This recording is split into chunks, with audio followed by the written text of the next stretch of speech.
Bona tarda a tothom. Tenim ara el Jordi Soler i el Pep Prieto. Ells són els autors de les dues novel·les de les que parlarem a continuació. El tigre i la duquessa i el mal pare. Dues històries molt diferents, però igual d'atractives per als lectors.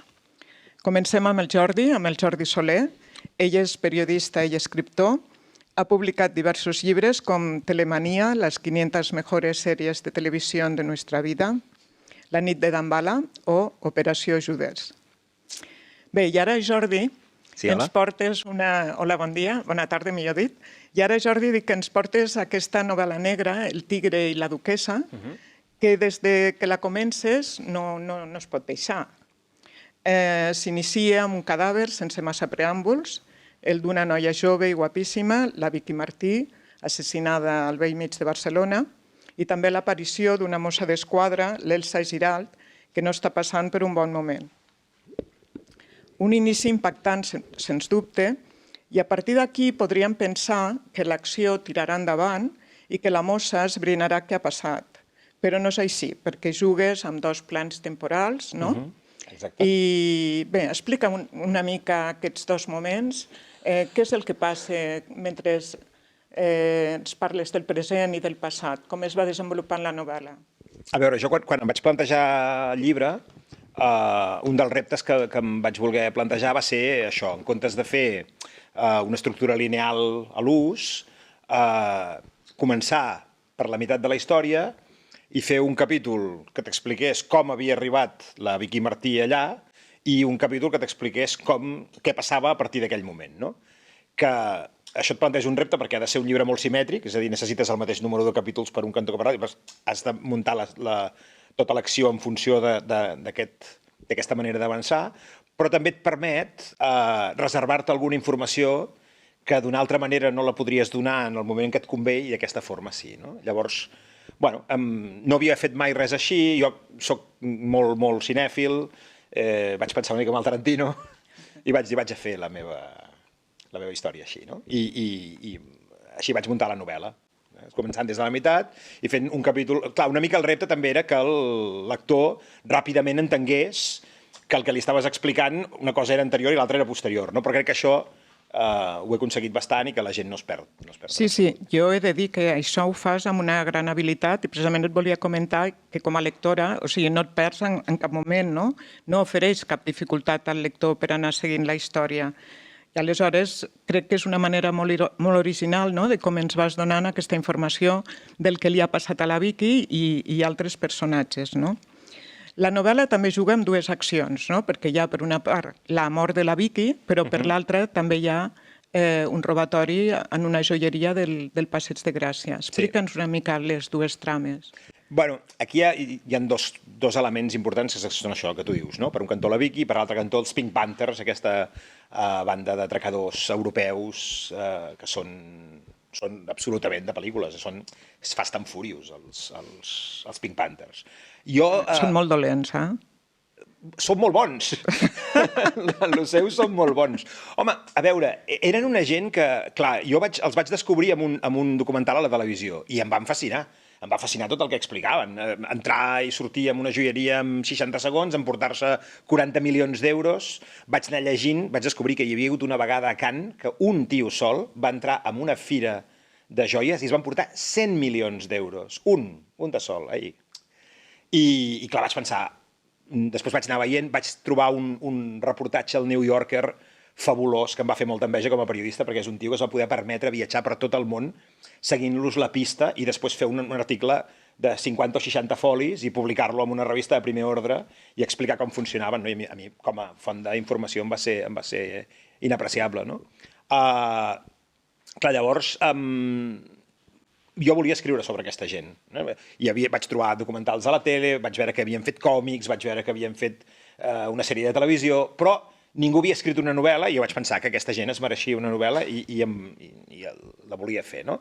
Però, clar, malgrat que són una banda que a Barcelona ha operat més d'una vegada i una vegada els hi van fumar un pal fort perquè es veu que algú els va delatar i la policia els estava esperant, havies de trobar una connexió local, no? I aquesta connexió local és la Vicky Martí. Llavors, una de les coses que vaig llegir sobre el seu modus operandi és que molts cops, al començament, ells s'allotjaven en hotels de luxe i tal, però després, amb els anys, quan la policia se'ls va prendre seriosament i els va començar a assetjar, van canviar de manera de fer i llavors s'allotjaven fins i tot en cases particulars, no? I vaig pensar què passaria si un Pink Panther s'allotgés a la casa particular d'una noia com la Vicky, no? I a partir d'aquí ja vaig trobar el fil i vaig anar fent. Molt bé. Com tu dius, no? A poc les dues trames es van relacionant, no? I veiem també com el tema de l'avarícia, de l'ambició, és un dels que sobresurt, no? Perquè els teus personatges es mouen pels diners, no? Per damunt de les lleialtats, com tothom, no? I dels afectes. I això és el que volia reflectir, que els diners és el valor més important.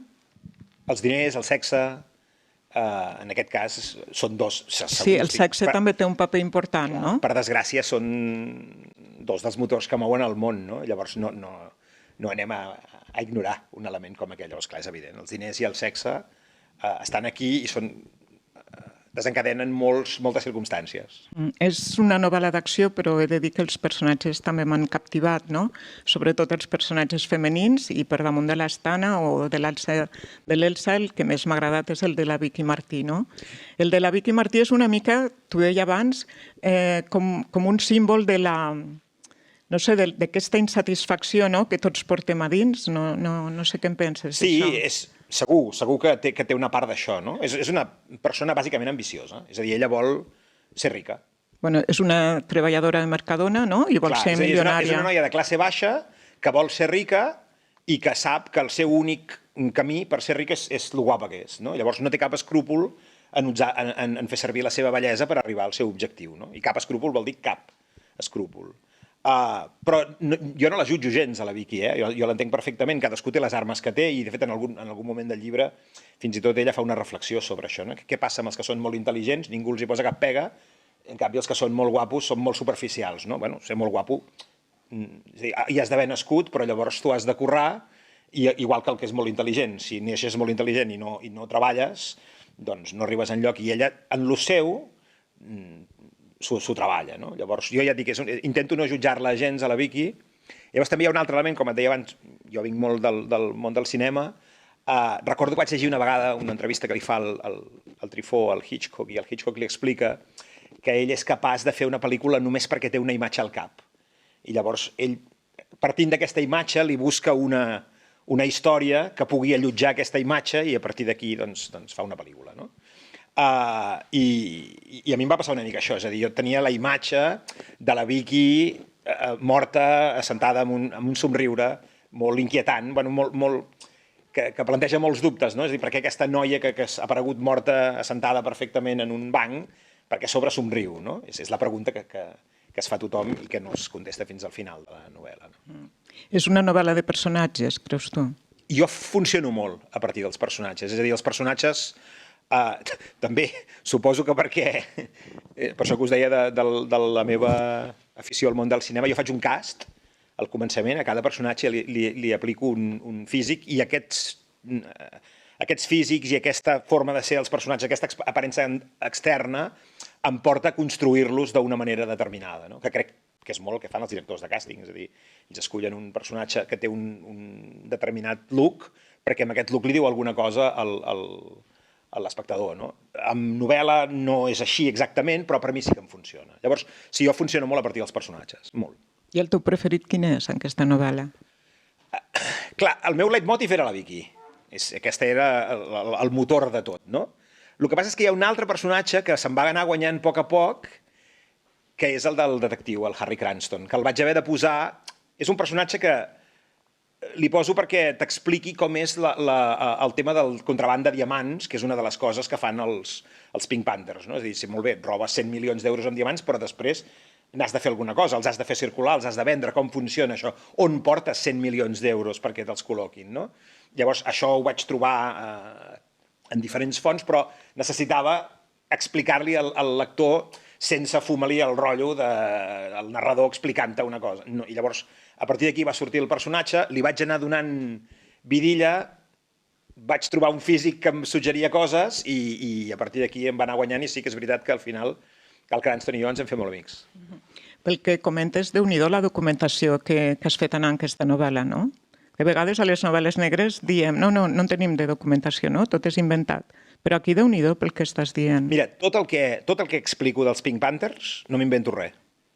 L'origen aquest Tot el que s'explica, oriental que tenen. l'origen, els cops que donen, cada vegada que et diu aquests van fer això, aquest el van portar a la presó, potser puc canviar algun nom, però bàsicament tot és que per què t'ho has d'inventar si ells ja et fan la feina? Tens una gent que es pren aquestes molèsties per donar-te un material tan bo, escolta, gràcies, ja m'ho copio i tiro avall, no? Llavors és això. A mi m'agrada molt posar com més realitat millor als meus llibres perquè és això, després la ficció passa més bé. No has de tenir, tu fas una obra de ficció i per tant no has de tenir cap problema amb trair la realitat quan ho necessitis o quan et convingui o quan les coses et portin aquí. Però si pots ser fidel a la veritat, fantàstic. No? Llavors sí, em vaig documentar molt sobre moltes coses. En canvi, no, a veure si m'explico. A mi no m'importa com és una comissaria per dintre. M'és igual, me la imagino i ja en tinc prou. No necessito fer-me fer un tour pels Mossos d'Esquadra. No, ensenya'm com és la comissaria del Raval. Escolta, la veig per fora i per dintre me la imagino i ja està. No, és igual. Però, en canvi, hi ha tota una sèrie de coses, no?, que tenen a veure amb persones i amb fets i tal, que sí que m'agrada ser el més fidel possible als fets. Molt bé, bueno, deixa'm un momentet, que parlarem amb el Pep i després, si cas, tornarem... Una mica. Bé, enhorabona per aquesta novel·la plena de girs, de canvis narratius que ens sorprenen i francament, que crec que els lectors que la puguin llegir en gaudiran molt. Moltes gràcies. A tu. Molt bé, anem ara amb el Pep Prieto. Jo soc molt admiradora seva, ja l'he dit abans, soc fan del seu programa de recomanació de sèries que fas cada matí al Món al RAC1. Cada dia el podem escoltar recomanant sèries, però ell també és periodista, és escriptor i autor de novel·les com La disfressa de l'indigent o Canadà. Ara, el Malpare, que crec que va per la segona edició. Moltes felicitats. Gràcies. Ens trobem amb un personatge, l'arqueòleg Sadurní Castells, que a la seva mort ha deixat una herència inquietant i ben bé estranya, no?, als seus 3 fills. Els fills es diuen, i això de moment és el primer que em va sorprendre, no?, l'Anut, el Janus i l'Anix. Llavors, d'entrada, aquests noms, per què s'opten? Què són aquests noms? Bé, com que el protagonista és un arqueòleg especialitzat en història antiga, que s'ha passat mitja vida analitzant la mitologia, em va semblar poc versemblant que tingués uns fills i un personatge tan singular com ell, els hi posés Maria, Joan i Núria, no? O Montse. No, però també volia, sempre els noms els escullo molt en funció de la particularitat que els hi vull donar als personatges. L'Anut és una deessa egípcia, el Janus és un déu romà i l'Anix és una deessa grega. I em va semblar que, tenint en compte que és un matrimoni molt cultural que formen amb el Sadurní Castells i la seva dona, vaig pensar que tindria una lògica que fos com una mena de joc d'ells posar un nom per mitologia, no? I a banda que si mires la significació de cada nom s'acaba adaptant molt bé a les personalitats dels personatges al llarg del transcurs de la novel·la. Sabia que se generaria desconcert, m'hi he trobat molt. El més divertit de tot és veure quan algú t'està entrevistant pel llibre i no recorda el nom de Nix. I sempre diu Nux al principi, perquè fa la fusió dels 2 noms dels personatges. I he d'admetre que ha estat un esport divertit durant la promoció, aquest. Bé, són difícils de recordar. Sí. Jo els tinc apuntats, per això ho he dit bé. Molt bé. A la novel·la també hi trobem 2 moments temporals, no?, el passat i el present. Què hi trobem amb aquest passat i amb aquest present? Explica'ns una mica l'argument. En el present trobem que aquests 3 germans, com bé deies, descobreixen que el seu pare, després de mort, els ha deixat en herència un castell enmig d'un bosc, un castell, bé, és que un castell potser és una casa pairal, però que ells... Casalot. Sí, un casalot, no?, amb la seva torre, etc. I descobreixen a dins un passatge secret que apuntaria que el seu pare va portar una doble vida i, a banda de ser arqueòleg, es va dedicar a matar criatures arreu del món. Aquesta seria la del present, no?, que obre les perspectives d'un futur molt incert. En el passat veiem la vida de Sadurní Castells en diferents episodis clau de la seva vida i que d'alguna estranya manera van convencent el lector, almenys és l'intent que té, de que potser sí que va cometre aquests crims, però si els va cometre era per un bé. Llavors, la idea era crear una tensió moral, no? És a dir, tu dones per sobreentès que allò que han descobert els germans és maligne, llavors el passat s'encarrega de donar-li matisos a aquesta percepció inicial. I llavors hi ha una sèrie de girs que millor no explicar, evidentment, perquè heu de comprar i llegir, però la idea seria aquesta. Llavors, passat i present em semblaven indissolubles en aquesta història, per un motiu narratiu que ja s'acaba descobrint al tercer acte, però perquè hi ha un gir que té a veure amb fenòmens, amb temes sobrenaturals, que sempre he cregut que la novel·la, quan se situa en el punt entremig entre el negre i el fantàstic, sempre no m'ha agradat mai, diguéssim, dir, posem per cas, no és el cas de la novel·la, però hi ha marcians? No. És que el lector decideixi si hi ha marcians o no. I, de fet, el meu pare n'és d'això, de la idea de situar el lector en un punt que hagi de decidir si el que llegeix és possible o no. I és per això que vaig jugar amb dos temps, perquè em permetia ambigüitzar al màxim aquesta idea. És que, de fet, no és ben bé una novel·la negra, o sigui, negreja, no? Però potser diries que és una novel·la psicològica. No, de fet, són les dues coses. Cada personatge té el seu gènere. Els tres germans, i el quart, que és el pare, però sobretot els tres germans, perquè n'hi ha un d'ells que és l'herència viva del pare i, per tant, ja em permetia jugar amb el mateix gènere. No? La Nut, la germana gran, forma part d'un thriller psicològic sobre la infelicitat, sobre la vida, les angoixes de la vida domèstica, els terrors de sentir-se infeliç i no fer res per solucionar-ho. El Janus és el protagonista del conegut com a slasher, que és el gènere de terror centrat en la trencadissa emocional d'un home que acaba matant, i l'Anix acaba sent protagonista d'un relat de superherois, pràcticament, que és el seu propi. No? Per tant, quan em pregunten quin gènere és, sempre dic una mica de cada. Hi ha elements de ciència-ficció, hi ha elements d'aventures, hi ha elements fins i tot de comèdia, que potser són els que estan més moderats, però perquè sempre he cregut que els gèneres no són ciències exactes com les persones. I, per tant, volia que la novel·la fos aquesta mena de mosaic a l'alçada dels que hagués pogut trobar el pare quan era arqueòleg, no? En vida.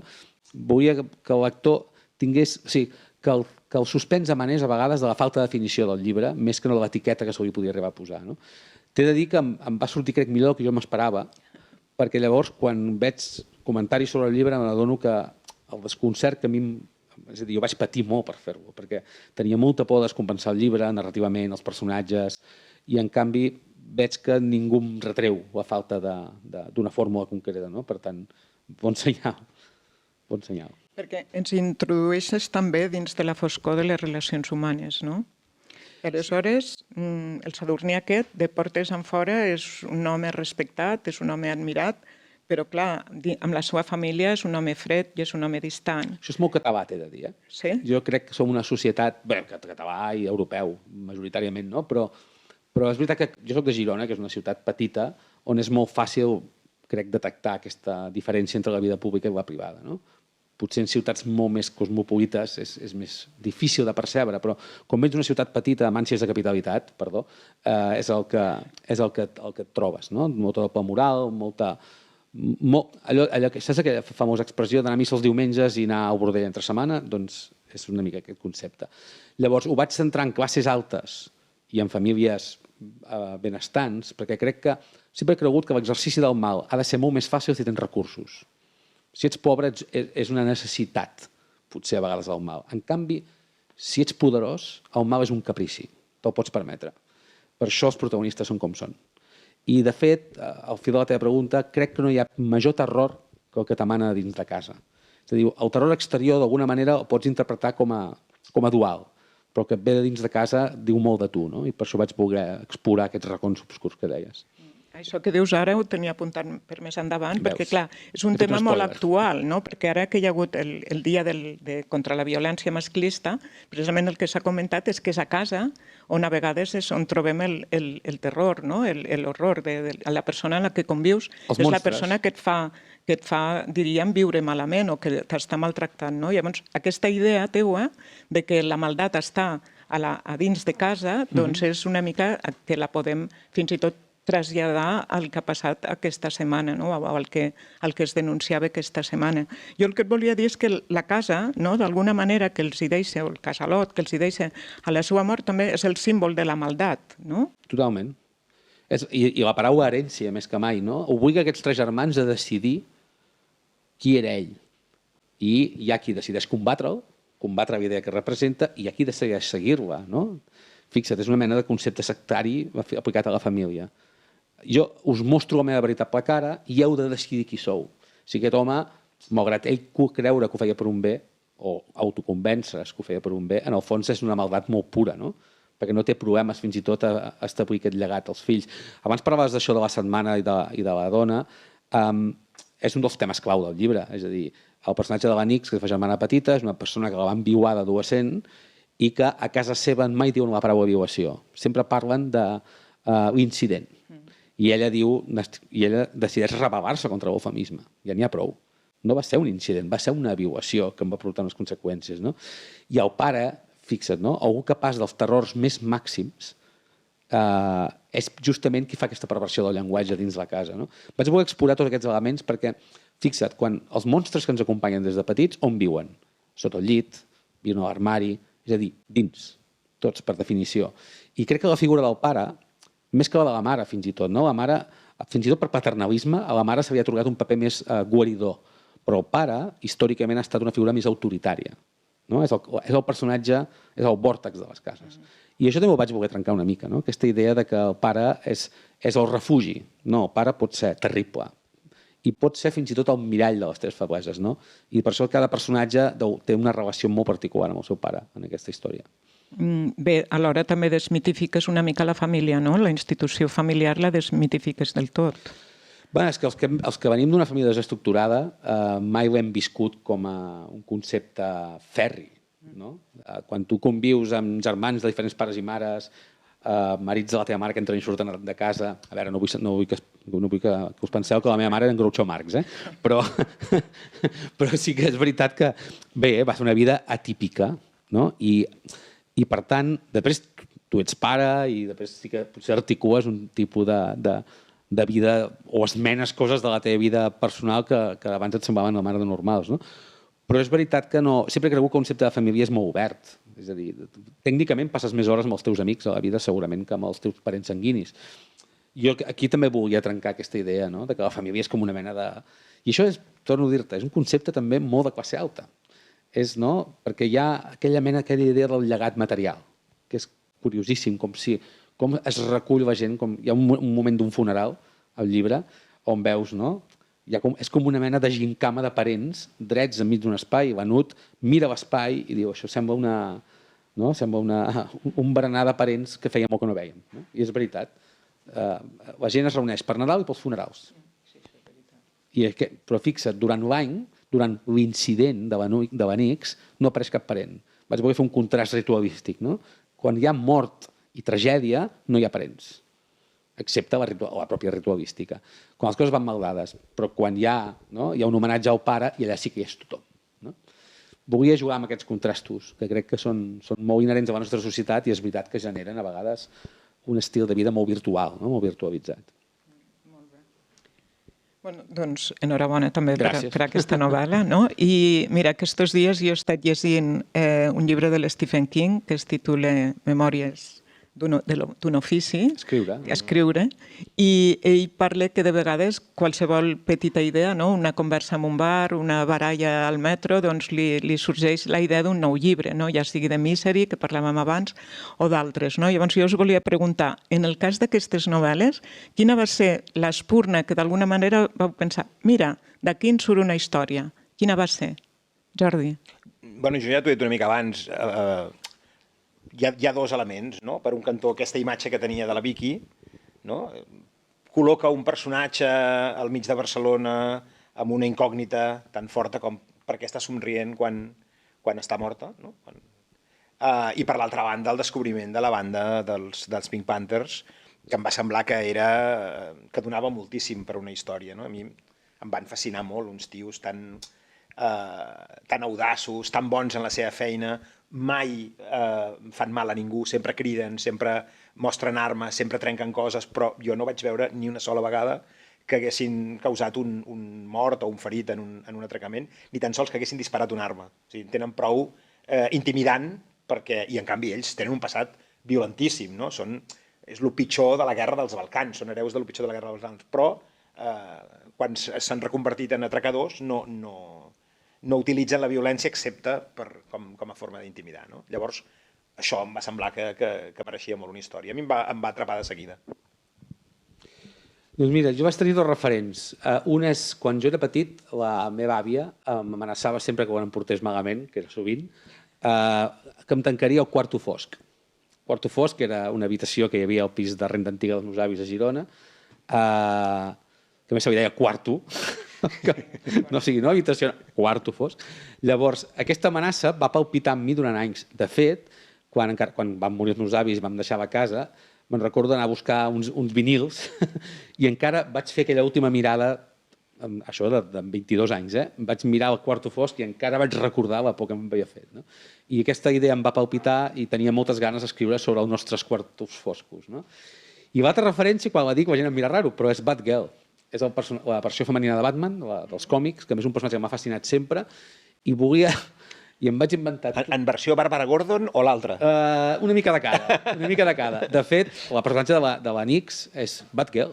És la meva versió de Batgirl. Jo sempre escric sobre superherois encobertament a les novel·les. Sempre. I la Nix és la meva versió personal d'aquest personatge. No? I d'aquestes dues idees vaig estar donant molt temps donant voltes fins que vaig trobar la manera de lligar-les. I la manera de lligar-les era un pare. I aquí va venir tot el que va venir després. Molt bé. I la manera com treballeu? Com us organitzeu? Perquè les dues novel·les tenen diferents plans temporals, hi ha diferents girs. Vull dir, a veure, no és una novel·la que comencis i dir pim-pam, vaig fent, sinó que ha d'haver una planificació. Com ho feu? Sou de planificar molt, de planificar poc? Jo sóc de planificar molt. Jo era de no gens. Sí? És l'única novel·la, la primera novel·la, que he fet una escaleta. Ostres, per això... doncs jo sense escaleta no podria. Jo vaig ser d'aquests de Tiro. De tiro. Doncs jo als meus alumnes els dic que no ho facin mai, això. No. De fet, no ho explicava perquè feia vergonya. Però escrivia a raig. Tenia la idea, un principi i un final, i deia... Saps? I saltava a la piscina. És que hi ha temes, no? Hi ha narratives que s'ho permeten més, potser, però en el cas de les vostres novel·les és difícil. No sé, però a mi em sembla... No sé si et passa a tu, però per mi el pitjor enemic que pots tenir no és allò de la manca d'inspiració, no, és assentar-se i no saber exactament què vols escriure. Sí. Saps? I dir, això és el que et bloqueja. No et bloqueja la manca d'inspiració, no et bloqueja la manca d'idees. No, és fins i tot quan sé què vull escriure, si no m'ho he planificat, però com ho començo, no? És a dir, quina frase arranca tot el que ve després? I moltes vegades això és el que et pot paralitzar. Com més tu hagis planejat abans, com més clar ho tinguis, a l'hora de posar-te a escriure més fàcil et serà, o almenys això és el que és el meu modus operandi, saps? Jo, en el meu cas, el que em va passar amb aquesta novel·la és curiós. Malgrat hi ha molts elements arqueològics i quan explica la vida del pare, la part del pare arqueològica és totalment patillera. Me'l vaig inventar. Jo vaig fer història de l'art, compte, Per tant, alguns elements ja els controlava. Però em vaig inventar... O sigui, bàsicament és Indiana Jones, el que he fet. Però amb tota la barra, A més, no me n'amago gens. Està guai, això. Sí, perquè com que aquest passat havia de ser més evocador que realista, perquè d'alguna manera havia de mostrar l'evolució simbòlica del personatge, em vaig sentir menys esclau de la documentació. En canvi, l'exploració dels racons quotidians i les obscuritats del present són les que em van portar de cul i les que em van motivar a fer una escaleta. És a dir, una escaleta fins i tot d'emocions. En aquest capítol, l'Anut ha de tenir, veies anotacions del tipus primer fracàs, segon fracàs, tercer fracàs. Estava molt més interessat o més preocupat per l'evolució moral i emocional dels personatges que no pas per la descripció de grans elements. De fet, per existir ni tan sols existeix el llibre de Tirèsies. No l'he inventat. De fet, tinc historiadors de la família que m'han dit que quina barra que tinc. Perquè Tirèsies mai ha tingut un temple propi. Però és igual. Però fixa't, de moment he aconseguit que cap arqueòleg dels meus exprofessors m'insulti. Cosa que o no se l'han llegit o ho senyal. Però és veritat que a vegades sorprèn, no? Et preocupa més el realisme que la vocació. Potser perquè, com a bon cinèfil, en Jordi ho sap, la cinefília té una virtut i és que t'omple de 3D els teus pensaments. I tens molta capacitat de vestir-los de concepte. Per tant, et fa menys por a vegades parlar de coses que van passar fa 500 anys que de coses que sent el personatge. I això crec que és el que diferencia les escaletes tradicionals, crec, de les noves. No? La novel·la psicològica té això. No? Que és com... Jo, a banda d'això, els llibres me'ls penso molt. Vull dir, aquesta novel·la tenia pensat fer-la des de feia anys i li vaig estar donant voltes. La vas madurant, no? Comences amb una idea, després penses una altra, un dia llegeixes una cosa, un altre dia mires un documental, i vas fins que allò és com una olla a pressió, no? Vas posant coses, al final necessites fer-ho, no? I quan necessites fer-ho és quan et poses a fer l'escaleta. Però l'escaleta és una feina que és molt desagraïda, d'alguna manera. Clar, perds molt de temps. No la veurà mai ningú. Clar, no la veurà mai ningú, hosti, portes dies, fas folis, i no tens res fet. I ho tens tot, Perquè jo soc... Quan acabes la novel·la ja tens el llibre, quan acabes l'escaleta ja tens el llibre, però llavors et queda escriure'l, diguéssim. Però, vaja, allà és... Ara, és una feina que vesteix poc, no? Llueix poc, i llavors costa molt de fer, però a mi és molt necessària, no? I abans d'aquest procés d'escaleta és això, és rumiar-hi molt, pensar-hi molt, anar acumulant les ganes d'assentar-te i fer la punyetera escaleta, no? I un cop tens l'escaleta feta és que, esclar, no pots no fer el llibre, és ara necessito... De fet, tècnicament, fins i tot diria que pots trigar més a fer l'escaleta que el propi llibre. Perquè el llibre, quan l'enganxes i perds la por, els elements que deia en Jordi, no? De que no saps què escriure, quan ho saps, llavors ja tires. L'escaleta és on resols els problemes. Exacte. Escriure és una cosa de fer-ho bé, de dominar l'estil, que poca broma, Però els problemes ja els has solucionat abans.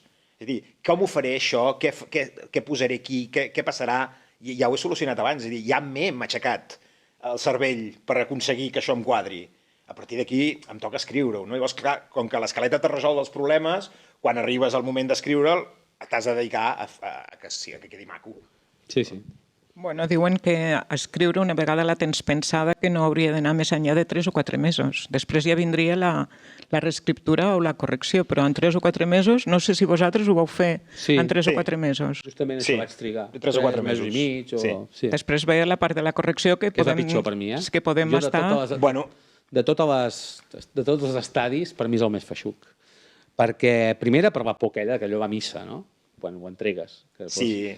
I llavors perquè sempre s'escapa alguna cosa. I aquesta consciència... Quan la veus negre sobre blanc, no? Sí, fa un mal horrorós. Fa un mal horrorós. I sempre reescriuries. Sempre totes les novel·les. Pots tornar-ho a fer i el que ahir et semblava fantàstic avui és com, saps? I et passa constantment. Llavors, clar, escriure bé és reescriure, en realitat. És a dir, com més cops reescriguis aquell manuscrit, més el aniràs polint, més en comptes de dir-ho amb 5 paraules ho diràs amb 3, més trobaràs la paraula exacta. Llavors, això només ho aconsegueixes a base de reescriure-ho, perquè el primer cop ni de conya. Bé, jo ara us volia preguntar si estàveu contents del resultat de les dues novel·les. O sou d'aquelles persones que dius, no me la miro més, aquí està i prou. O penses, no sé, o tu, Jordi, que potser haguessis canviat alguna cosa ara? O està bé tal com està? A nivell de història, no. A nivell d'estil, segur. Sí, el mateix. Jo estic molt satisfet del llibre, crec que és el millor que he escrit, però també, precisament, com que és el millor que crec que he escrit, porto pitjor aquelles coses petiteses, si vols, que trauria. Sí, una paraula... Te n'adones tu moltes vegades, sí. Els lectors molts cops, perquè els lectors jo crec, modestament, crec que la majoria dels lectors el que aprecien és la història, és a dir, el lector et compra història. Sí. L'estil ja és un gourmet, saps? Però el lector normal el que compra és la història i el que vol és que el sorprenguis. I la literatura de gènere, que a vegades té aquest problema que se la percep com de gènere, com si fos un pejoratiu, fa que el teu lector natural, el valor que li dones aquest, que diu Jordi, és la història, no? Formalment després ja entren els que tenen ganes de treure capacitat al gènere o legitimitat creativa al gènere. Però és igual, perquè tu vendràs història, però estic segur que a tu et passa el mateix. Tu vols fer-ho amb el millor estil possible. Vols escriure el millor que pots i que cada pàgina sigui el millor que pots donar. Llavors, clar, això fa que no estiguis mai content. Mai. Obrir un llibre teu antic és... Mira, jo ara estic traduint al castellà una novel·la que vaig escriure fa 5 anys. Fa 5 anys em va semblar que m'havia quedat fantàstica. I ara demanaria perdó a la gent que la va comprar. Els diria, perdoneu, us regalo l'exemplar nou perquè m'ha quedat molt més bé. Saps? Clar, jo no era el mateix fa 5 anys que ara. I la tradueixes exacta o canvies coses? Moltíssimes. Bueno, traduir no pots fer-ho exacte, però vull dir que a part canvio coses de... Això vull dir. Sí, moltes. I el to crec que era molt millorable. Vull dir que, mare meva. Molt bé. Doncs una altra pregunta seria si continuareu en la novel·la negra. Us ha agradat escriure novel·la negra? A veure, Sí, jo, no? sí, jo he fet de tot. Passa que tot negreja. Tant un com l'altre, vull dir, també dona la sensació de que us ho heu passat... Bueno, tu has dit que paties, en la qual, però jo me dona la sensació de que tu t'ho has passat molt bé escrivint la teua. O almenys és la sensació que trasllades. La teua és més angoixant, Pep, en la qual potser sí que vas patir més, no sé. No, en el meu cas és perquè explorava racons nous. Intento... Però és veritat que totes les meves novel·les i plana, això que negregen, i totes tenen un punt de contacte amb el fet fantàstic, totes van de la família, d'una manera directa o indirecta. Per tant, crec que el que faci no hi haurà grans... És a dir, seran evolucions d'això, però que a la negra... L'única cosa és que és veritat que quan entres en terrenys més foscos o més angoixants, costa sortir-ne. És a dir, ara sóc incapaç d'imaginar-me a mi mateix escrivint Carnada, per exemple, que era una comèdia. No sóc capaç de tornar a aquest estil més irreverent o... Crec que un cop t'esquitxes, no? Suposo que també en el seu cas deu haver passat, no? Quan entres en històries amb tants matisos, tants personatges, basats en fets reals que et donen com un poder, no? Deus pensar que si vas a una cosa més lleugera estàs renunciant a una part de tu mateix que ara ja... És possible, però jo soc... Jo he escrit novel·les de romans, he escrit distopies, he escrit novel·la negra... A mi m'agrada explicar històries. M'agrada explicar històries i que la història m'agradi a mi i llavors intentar fer-ho el millor possible. Però he fet una comèdia sobre una herència, vull dir, he fet moltes coses i em veig que el proper que tinc pensat sí que és una novel·la negra, perquè m'agrada el gènere i totes són de gènere, més o menys. És a dir, però intento deixar-me portar per la història i fer-ho el millor possible allò que estigui fent. Llavors, clar, a vegades tens com la tentació de pensar que una comèdia no és tan transcendent com un drama i per tant és pitjor. No? I a nivell crític, i a nivell de ressò, i a nivell fins i tot de tu mateix, pots caure en la tentació de pensar que, bueno, si toco un tema més... un assassinatet, no? una coseta de riure i tal, no és com si estigués parlant de l'Ulisses de James Joyce, no? Però jo crec que tot té molt de mèrit si està ben fet. I tant. Saps? Clar que sí. Tot és literatura, eh? Bueno, jo intento que ho sigui, saps? Intento donar el millor de mi mateix i li dono molt de valor a la paraula anglesa entertainer. Saps? És a dir, un entertainer bo, el Stephen King és un magnífic entertainer, diria jo. I a més és un tio que es planteja molt tot el fet d'escriure el Misery, és tota una reflexió sobre... I ell té fins i tot llibres parlant d'això. O sigui, a mi m'agrada considerar-me un entertainer. Molt bé, doncs anem acabant. Moltes gràcies. Jordi Soler, amb El tigre i la duquessa, Pep Prieto, amb El mal pare. Ha sigut un luxe, no? Ha estat un luxe que avui comentar aquestes dues novel·les amb vosaltres. Moltes gràcies. Jo ara quan surti em compro la teva. No, jo porto estona amb ganes de llegir. A més has dit Fast and Furious al principi. Sí. Soc superfan. Jo també. O sigui que ja m'has guanyat aquí. Molt bé, doncs moltes gràcies. A vosaltres. Gràcies.